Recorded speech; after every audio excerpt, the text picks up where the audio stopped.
Hello and welcome to this video edition of Buzz, where I discuss the UK weather and give my views on the outlook. Despite April being a very warm and dry month in much of the country so far, things have now turned a lot more unsettled. An area of low pressure today is bringing heavy rain to much of England and Wales, as you can see on the radar picture here. And during the next week, it looks like the unsettled theme is going to continue. So taking that into account, the three things I'm being asked for most at the moment are: will the unsettled weather be just a blip, or is it likely to continue as we head through May? How much rain can we expect in the next few days?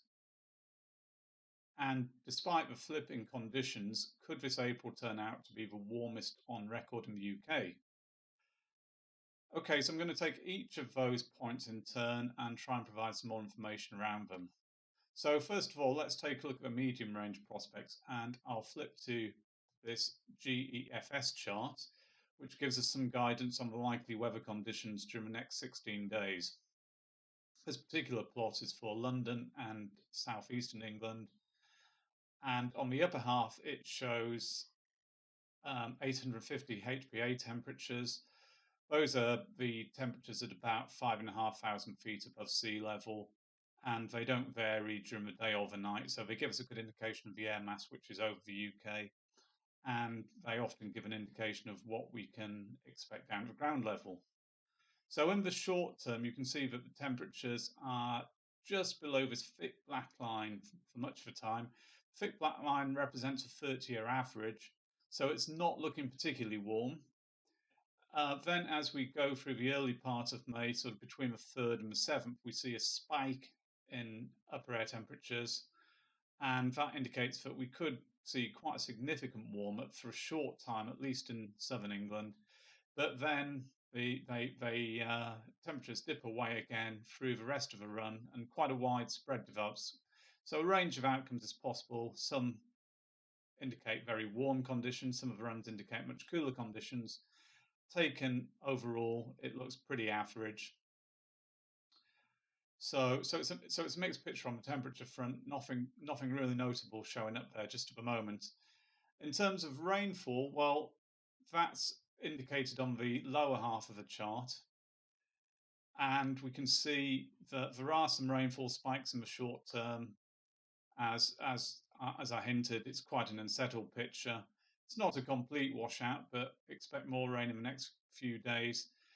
That general theme continues. If anything, for some bigger spikes appearing, rainfall spikes appearing between the 3rd and the 7th of May. So it could be quite wet around then too. That's basically the second half of this weekend is something to keep an eye on, I think. And then as we go through the second week of May, again, it's looking quite mixed. I would expect there to be some drier days during that week, but also an ongoing risk of rain. So changeable is how I'd summarize it. If we just switch charts and look at a comparable one for Glasgow to give an indication of what conditions are going to be like in the northwest of the UK, it's quite a similar theme. We see that wetter period, as I mentioned, between the 3rd and the 7th of May, really showing up quite clearly there. There is some uncertainty around how far north that rain is going to spread, but certainly this plot indicates that it's going to make it as far north as southern and probably central Scotland.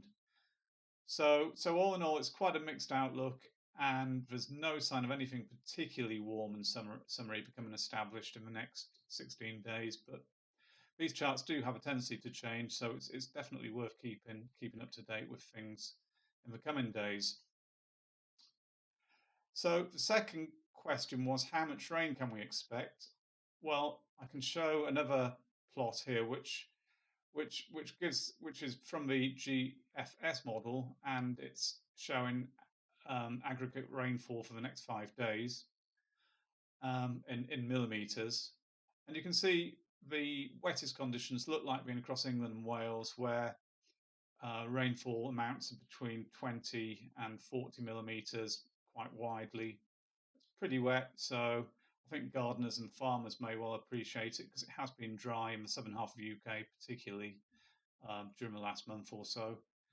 If we take a look at the Mto France model comparable plot, this is actually for 3 days rather than 5 days.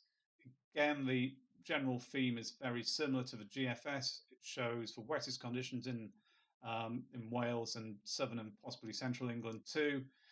Again, the rainfall amounts of 30 millimeters or so quite widely. And finally, I'll take a look at the German model, the ICON model, and this is for the next 3 days as well.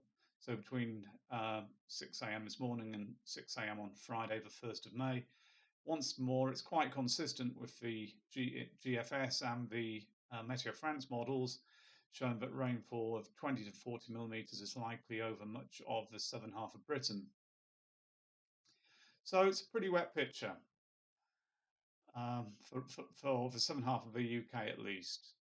Now, the final question was, is April likely to be the warmest on record, despite the marked change in conditions during the last few days of the month? Well, up till the 28th of the month, the central England temperature has been running just under 3 Celsius above the 1981 to 2000 average, at about 11 Celsius. Now, the record was set in 2011, and in that year, the central England temperature for the month as a whole came in at 11.8 Celsius. So almost 1 degree warmer than this month provisionally has been to the 28th.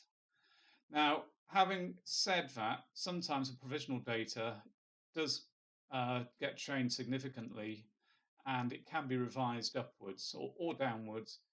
So although April 2020 isn't looking like a record breaker, it's not entirely out of the question, as I say, that once all the data has been collated by the Met Office, it's just possible that it could still turn out to be the warmest on record, but I think that's now looking very unlikely.